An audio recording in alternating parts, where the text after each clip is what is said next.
I think SSR is very important in Southern Sudan because as a country emerging from war, we have these different conflicting forces, combatants who came either, whether it is the guerrilla or the what we call the SPLM or the militias or the government of government of Sudan forces and the various kind of armed groups, that all these different armed groups had been one way or another a factor in the war, especially as far as the civilians are concerned.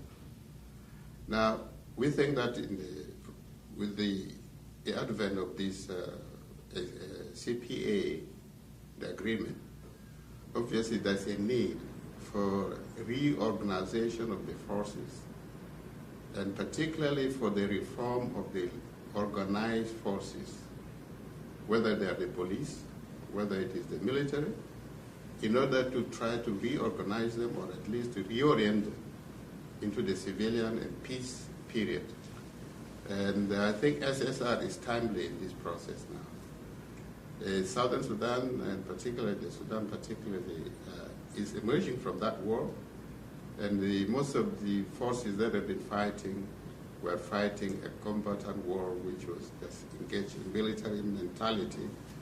And so as far as we're concerned, I think this SSR is very important at this stage in the peace process in Southern Sudan. Yeah, I think Simon pointed out an important issue, which is as a post-conflict country or territory emerging from a 30-year-old conflict with Northern Sudan, it's important to have a reformed security sector. But I would also like to point out specifically why why it's important for Southern Sudan to have an effective security sector reform.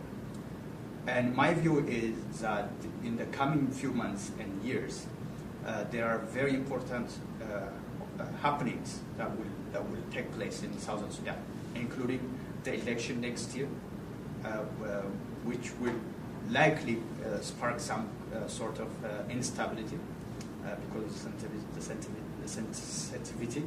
And we have the border demarcation, which has not been decided so far, but in the Abyei region, in the oil-rich Abyei region, there will be a border demarcation.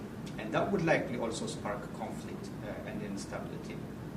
And we have the referendum in 2011, which will also likely to create tension and eventually instability. And I think looking at all these unpredictable situations in Southern Sudan, if we don't have a proper trained, accountable, and effective security sector, the territory would be a mess. I think these are very practical issues that really require a reformed, organized forces, including the police and the army group, SPLM. It began with the CPA. Obviously, the CPA was an opportunity for SSR because, one of the protocols of the CPA, the security protocol, the security arrangement protocol, actually tries to, that we could start saying that is actually SSR, because what the security protocol is talking about in the peace agreement is about how to divide the army, or rather the fighting forces, how to redeploy them, and what happens. And also it talks about the ceasefire and the number of commissions related to ceasefire and redeployment of the forces and establishment of what you call the joint defense forces. Now that unit is very important because when we talk about the CPA and with relations to security in Southern Sudan, it is this unit called the Joint Integrated Force Unit, JIU, which is supposed to be the symbol of the unity of the Sudan. Now that forces is supposed to be funded by the government of the Sudan, the National Unity Government. And the protocol talks of separation of the forces. And the major forces are going to be three. This the SPLA, and then the Joint Integrated Unit, and then the government of Sudan armed forces. Now, these are supposed to be separated, and there's another commission within this, which is supposed to be responsible for any, should there be any tension, should there be any conflict between the former combatants, which will then come in and resolve the issues. And then there is this idea about also in the protocol about the retraining of the Joint Integrated Unit, which is to retrain them to feel it as a civilian and as the future army of the Sudan, which is responsible only for defense of the Sudan, not this time to fight each other. And this unit is supposed to be made up 50-50 of the SPLA and the SAF forces. Now, I think that's the beginning of the SSR. And now with the relative peace acquired, I think now the proper SSR can now set in trying to if you like, to reorient the combatants in order to reorient them into the peace period. And hence, SSR is very important in this process. One, we have the demobilization process. And in that process, it is entailed that some of the forces that would not be required in the main forces, in the main army, would have to be redeployed or redeployed, and probably either into civilian life or to be reintegrated into some other forces like the police, like the wildlife, or like the prison warders. Now, and this process, I think, where SSR becomes very important because you need to have to now reform all these forces, reform them into line of a process of democratization of the governance system. And I think we cannot look at the SSR just as a reform of the fighting forces, but also reform of the fighting forces in order to reorient them towards a democratic dispensation in the country. And I think the opportunities are good because the nature of the opportunities offered by the CPA are such that you have, at the moment in Southern Sudan, an open sort of society which is quite open to democratic processes.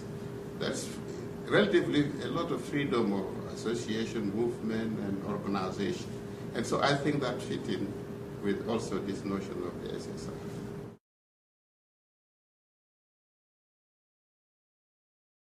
Yeah, the short answer is that there are some, but not really very well developed, especially the accountability and the oversight issues. When we were looking at the issue of the police, one of the defining factors for the police reform not to take place properly is the lack of legislation, the lack of law. As I was explaining, the police service in Southern Sudan currently functions without any law. It's been discussed at the cabinet level, but it didn't pass yet. So it's just a bill. So basically, what the police officers are doing is to act illegally. I mean, there's no law that's governing their behavior, their activities. So one of the factors is for not, in Southern Sudan, there is no organized law or legislation that regulates the behavior and the activities of the security forces. Even for SPLA, the SPLA bill was passed when we were in Juba in October, the defense. So it's, you can understand because it's only a 3-year-old government, so it takes time to develop all the legislation, the oversight mechanisms, strengthen parliamentarians. But I think what we need to ask ourselves is there an effort, is there a political will and commitment to have those mechanisms in place? And I think there is to a certain level. Whenever you talk to senior officials at the government level in Southern Sudan, there is a real interest. They understand the need for having a clear accountability measures and oversight measures. But again, putting that into practice is another issue.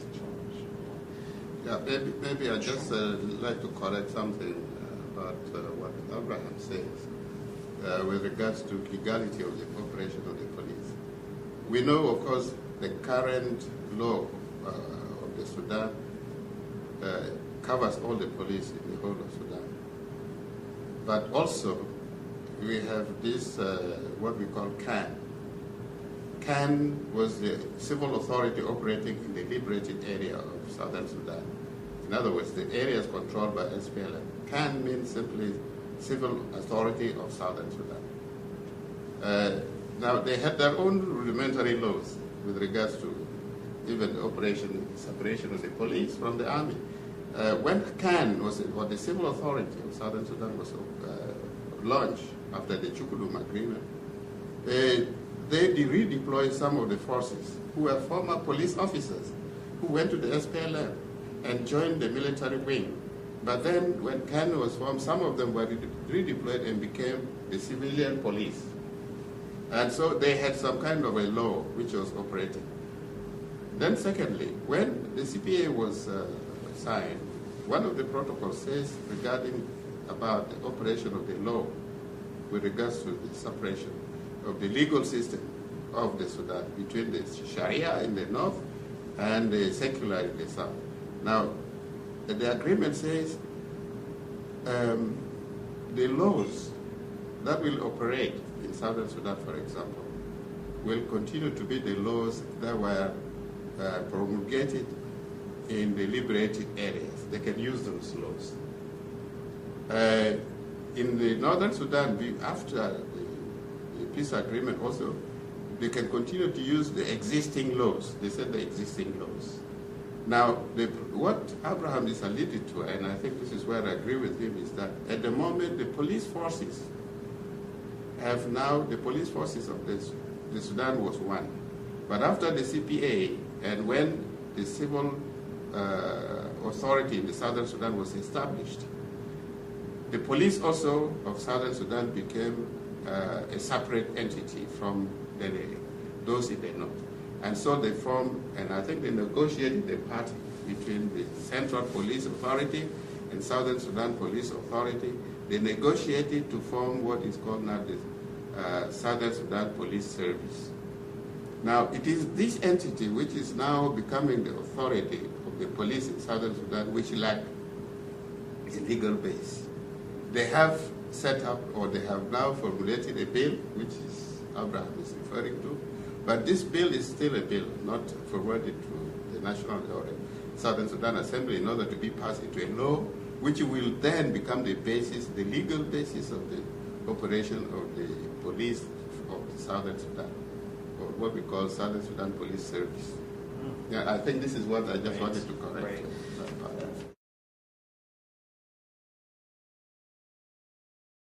There is really no one SSR strategic plan. The only major security sector reform, SSR activity right now in Southern Sudan is concentrated on the SPLA. The UK, DFID, is involved in this, what they call it, SPLA transformation. All their resources devoted to the transformation of SPLA soldiers. So the security sector reform is really subsumed in that, meaning focused on the SPLA. It doesn't really include this particular, it doesn't include the judiciary, it doesn't include the police reform, it doesn't include the prison. It does not really include a wide variety of what we consider a security sector reform. It's really bits and pieces of, well, when DFID has the SPLA transformation, and a few countries now have started to train the police service. UNMISS, the UN mission in Sudan, trains some police service. But bringing all this together in one security sector reform, it doesn't exist yet in Southern Sudan. And I think that's why there is a lot of work to do with.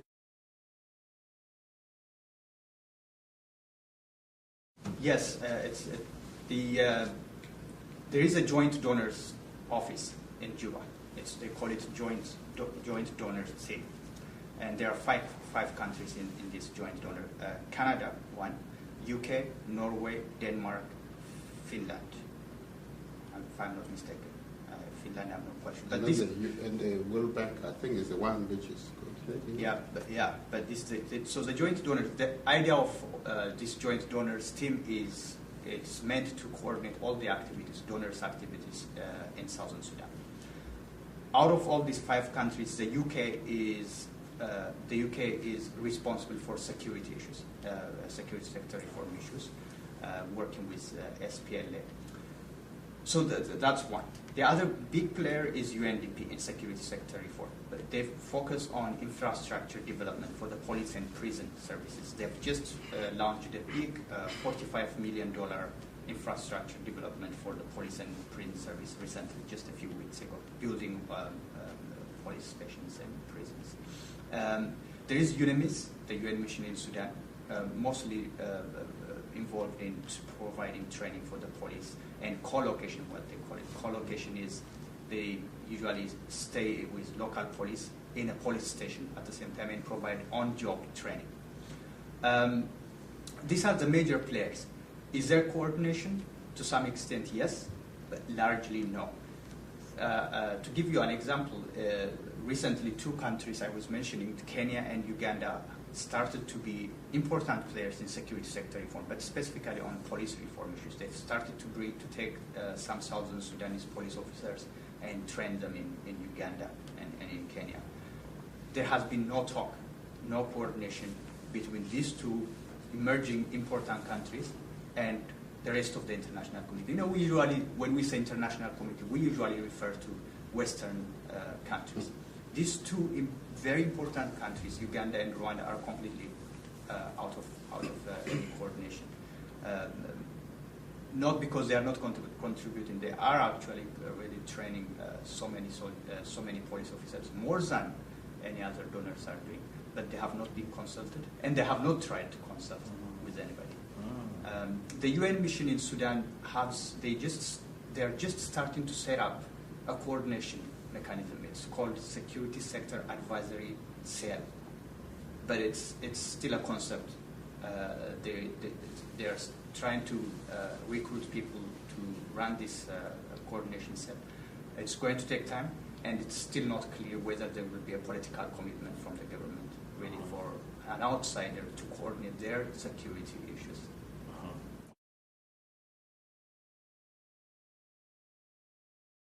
Well, I think most of the challenges are related to resources, availability of resources. If you look at the way in which, for example, the focus of our research, when you look at the police, the main challenge there is the problem of resources. We talk of the budget of the police. It's really meager, and so that is one area. The other area is also lack of, if you may call it the lack of, available, well-educated manpower. Most of the police forces that have been pushed, the police from the immobilized SPLM officers, are illiterate people and who cannot be trained for police work, the proper police work, which we got involved in as a community police working. Because of that, training them is a problem because they don't know how to read and write and even do investigation and things like that, which are required of police officers. Apart from the lack of resources and also, and I think there's a lack of political will. Most of the authority of government Southern Sudan is mainly concerned with building up the capacity of the SPLA as a guarantor or as the force that will guarantee the peace in terms of the defense. So that's where most of the resources from the oil wealth, that is the percentage of the oil wealth that's come to the south, is diverted to the SPLA, rebuilding of the SPLA. In fact, it is 40% of the budget of Southern Sudan is allocated to the SPLA. So the police is left with very little in that regard. So it is that political will lacking in terms of police reform, as well as the other areas of the SSR, like the judiciary, like the building of the capacity of the even the other forces like the prisons and the wildlife. These are all lacking because of the political will, the concentration to actually rebuild the forces. Maybe, I don't know, Abraham can... Yeah, and jurisdictional challenges and unclear roles and responsibilities still between various armed groups, particularly the SPLA and the police. This is a big challenge. If Southern Sudan is going to start a good, workable security sector reform process, they will have to first work out to clear out the jurisdictional confusions between the forces. The proliferation of small arms and live weapons has been said by so many officials the biggest concern for the government, and who should be responsible to mitigate the problem of small arms and live weapons. That's another confusion, and this is why I think it's important to clarify the jurisdictions. SPLA is so far the responsible body for disarmament, although there should be a civilian police law enforcement that should undertake the civilian voluntary disarmament. And we have clear examples why this should be and why it should not be the SPLA. We have recent incidents whereby SPLA was trying to disarm civilian population by force, by coercion, which ended up in a disastrous way. Several people were killed, including even sometimes police and the SPLA started to fight each other because there is no clear jurisdiction and clear guidance on who is responsible for what. Although the general concept according to the CPA is that SPLA will be responsible for defense, meaning keeping the country secure, and the police should be responsible for internal day-to-day security. But it's the reverse right now. Or, well, not the reverse, but the SPLA does all because the police doesn't exist. So I think the political will is important. It's posing significant challenges, but I think it's also working out the details. Where does the different organs of the security forces fall in which areas? So there are significant challenges, but as I said, it's only a 3-year-old government. I think we should always remember, and we can't have an effective security sector reform worked out properly, an accountable one in this part. Yeah, maybe another challenge that also I may add is, the majority of the southern population is still they're rural, and they regard their authority not from the modern, as we said, sector, but from the traditional sector. And that means, therefore, most of their security needs, if in the event where they have no, and this may be the case in most of the areas of southern Sudan, where you may not find a police force, you may not find also an SPLA unit, they resort to the local authority, maybe the chief, the Boma chief, and they would cater for their security. Now, in this challenge of the SSR is how to really harmonize the traditional authority with the modern authority in terms of providing actually security for the ordinary Southern Sudanese in the rural areas. And that's, I think, a big challenge. Even as we talk about our research in terms of the perception of the ordinary people, I think a good percentage of the people will say, in the event that they felt a threat, security threat, they would go to their Boma chief. And so that, in fact, is one of the challenges, how SSR can be able to harmonize traditional authority together with the modern, in quote, authority. I totally agree. I think that's our profound finding from this result from our research is that large number of communities in Southern Sudan rely on the Boma chiefs, traditional chiefs, for security. And chiefs usually often play important roles in individuals' lives, including security. And the challenge, as Simon was saying, is harmonizing their role in the modern law enforcement. But I think we should still be careful in trying to do that, because we've seen that some chiefs often favor certain constituencies than others. They represent very few people. They might favor. Yeah, it's mainly the area of the human rights. Yeah, that's and also the international standard of human rights issues. The women, for example, sexual abuse may not be considered very serious for them. So these are issues that we should be cautious when we try to work together with Boma chiefs. But I think it's clear that we cannot ignore them in the security sector reform.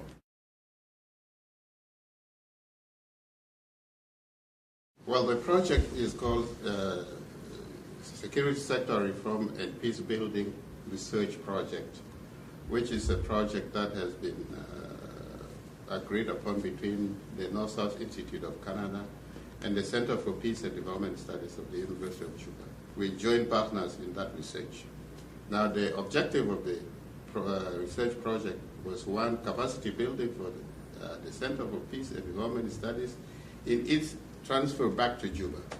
The second objective is applied research, which is actually focusing on evidence-based research, which will gather information for the different stakeholders of the project. The third part is to get a policy statement from these evidence-based research results, so that it becomes a document for engagement with the donors and the stakeholders and government of Southern Sudan. Now, that is broadly the basis of this research. And when we launched the research, it was discussed wholly as SSR research. But eventually, we focused down to police reform. And this has been our concentration of the research. And all the results of the research that we have done, the survey we made, which is quite a massive amount of results. In fact, as Abraham will testify, up to 800 households were interviewed, a massive amount of evidence gathered. And so that result is the one which we hope will be able to be fed into the policy guidelines for both donors and as well as for the government of Southern Sudan. Yeah, and what I would like also to emphasize that this is the first ever survey conducted in Southern Sudan by Southern Sudanese on policy reform issues. What we usually see in security sector reform work in the world is northern experts from the west usually go to the south. They interview people, they do conduct some research, write up the report, and that's presented. We didn't want to do that. I think that's still very important, but this time what we focused on was for the Southern Sudanese to initiate it, to lead the actual project, including the research aspect, and present it to decision makers, both at home in Southern Sudan, and also here in Canada. We're going to go to New York tomorrow. Unfortunately, because of visa issues, the lead researcher could not make it, but Simon is here. And the survey, as Simon was saying, 850 people were interviewed on the perception of the community towards the police, the role of the police. What's the relationship between the police and the community at the grassroots level? How does the community see the relationship between SPLA, armed groups, and the police? How can we improve, or what does the community think as a solution to improve the relationship between the armed forces and the community?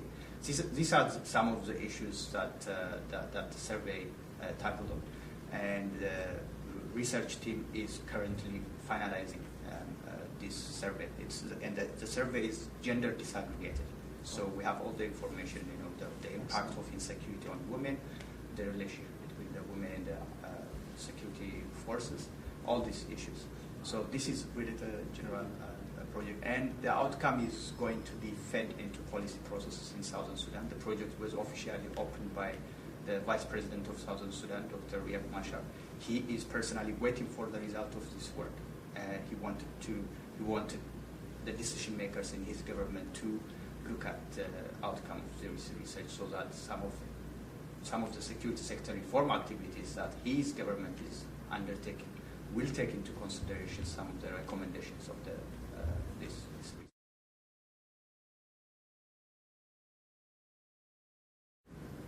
As far as the SSR is concerned, I think the process of the demobilization or DDR, though it is not started officially, but unofficially, the government of Southern Sudan is pushing it on their own terms without necessarily following the timetable with the northern sector partner. I say this because they have already, through their own agreement within the government of Southern Sudan, have already absorbed some of the militias that were fighting against them, organized by the government.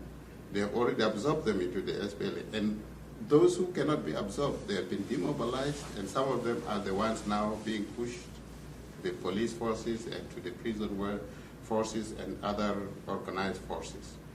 This is, I think, so far has made a bit of relaxation in terms of the kind of situation about 2 years ago, as far as the armed forces are concerned, the different armed groups are concerned.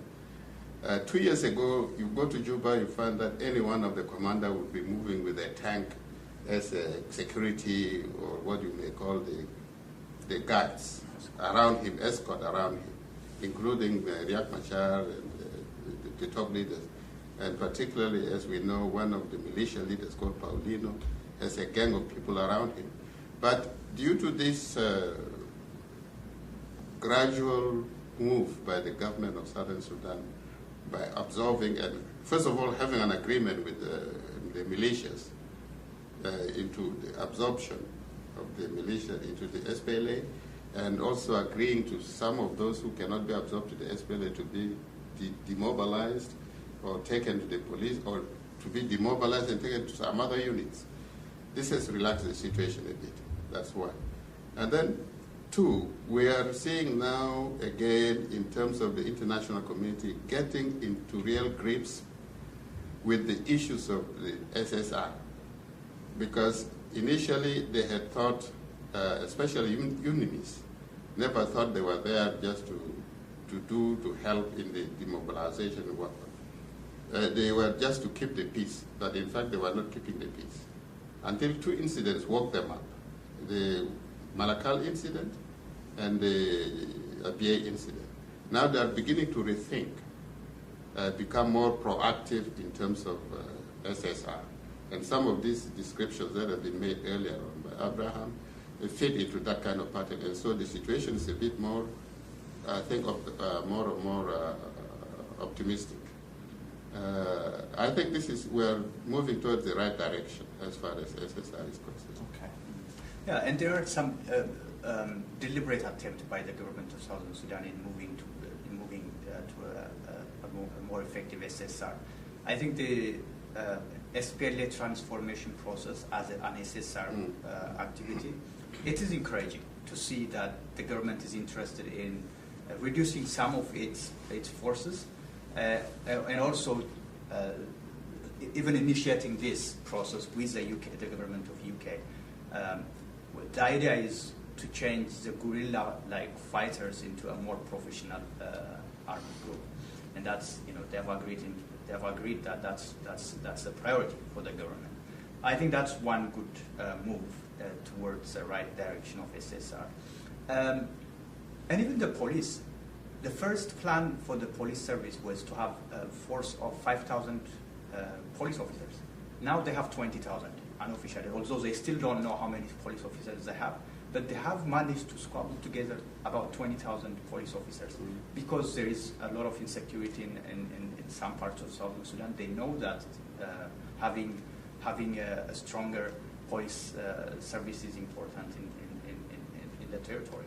So I think the government realizes the importance of well-organized armed groups.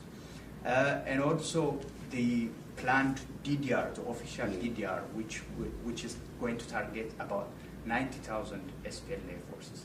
When will that begin? officially? In the next few months. year. In the next few months, I think. Yeah. Now we are already in December. Officially, it is supposed to begin next year, So next around year. June, July. Yeah. So I think that's the right direction to agree, the government to agree to demobilize about 90,000 of its forces and integrate them back to either to civilian life or into other armed forces, as Simon was saying. So I think there are these positive. The other positive thing that I may want to add is also with regards to the police, is the formation of Southern Sudan Police Service itself as an entity. Then as a second part, that's a very important thing, I think, important move. The next move we would like to see as a recommendation, I think, is for very quickly to have the police bill passed so that the Southern Sudan Police Service can operate on a legal basis and they do their work in a professional manner. And until that bill is passed, it is still very difficult for the police to do the kind of work that they wanted to do without this legal base.